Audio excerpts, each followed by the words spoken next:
ছেলে বাজার থেকে চিংড়ি মাছ নিয়ে আইছে, চিংড়ি দিয়ে আজকে চিংড়ি বিরিয়ানি হবে। আপনারা সঙ্গে থাকেন, আমি কিভাবে চিংড়ি বিরিয়ানিটা করি দেখতে থাকুন।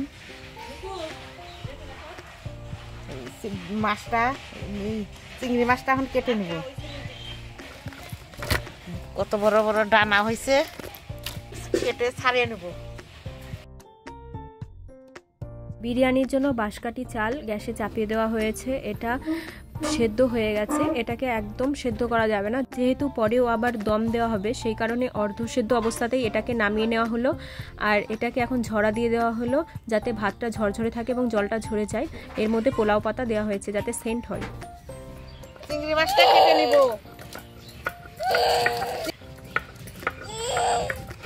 এই যে সরষে খেতে আমি সকালে দেখেছি শিয়াল, শিয়াল দেখেছি গো শোনা।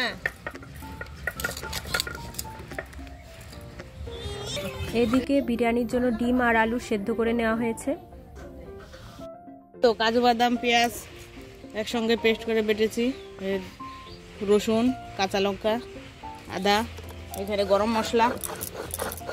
এদিকে চিংড়ি মাছগুলো ধুয়ে নেওয়া হয়েছে এবং ধুয়ে নেওয়ার পর এটার মধ্যে লবণ, হলুদ, লঙ্কার গুঁড়ো সব মিশিয়ে কড়াইতে দিয়ে দেওয়া হয়েছে এবং এগুলো ভাজা হচ্ছে।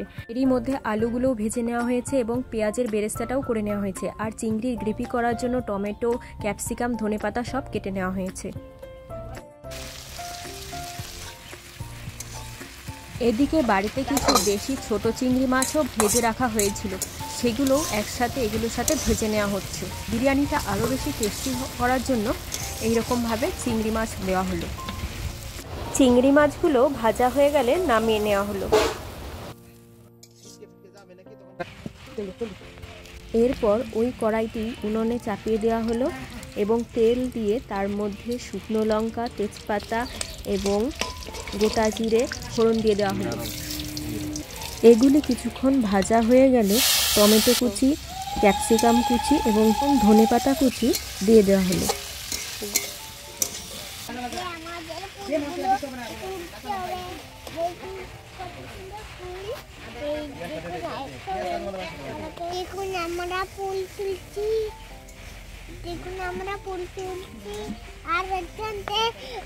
গ্রেভিটা ভালো করে মশলা দিয়ে মজিয়ে নেওয়ার পর চিংড়িগুলো দিয়ে ভালো করে তরকারিটা করে নেওয়া হলো।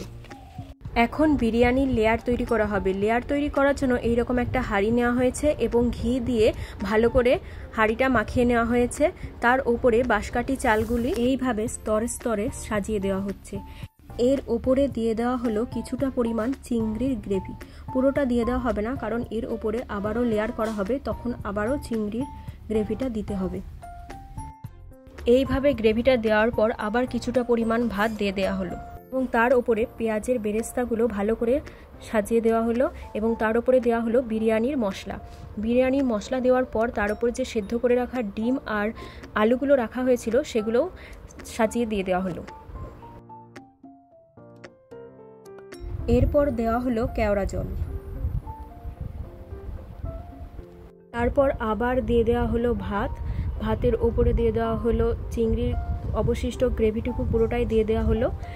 কিছুটা পরিমাণ ধনেপাতা কুচিও এর ওপর ছড়িয়ে দেওয়া হলো। তারপর যেটুকু ভাত বেঁচে ছিল সেটুকু পুরোটাই এর ওপর দিয়ে দেওয়া হলো। তারপর আবার দিয়ে দেওয়া হলো পেঁয়াজের বেরেস্তা, বিরিয়ানির মশলা এবং কেওড়া জল।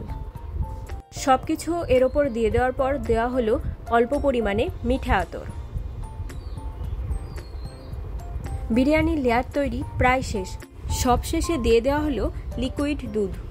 তারপর কয়েক ফোঁটা ঘি এর ওপর দিয়ে দেওয়া হলো। অবশেষে বিরিয়ানির লেয়ার তৈরি সম্পূর্ণ হলো। এরপর দম দেওয়ার পালা।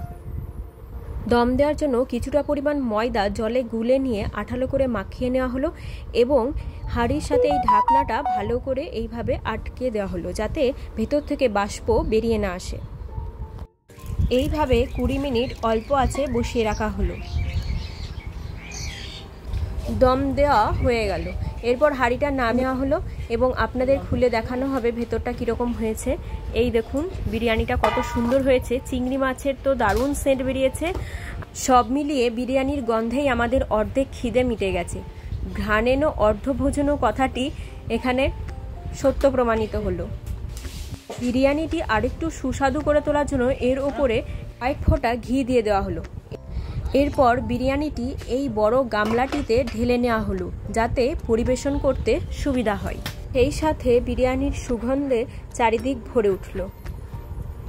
এরপর বিরিয়ানি গরম গরম পরিবেশন করা হচ্ছে।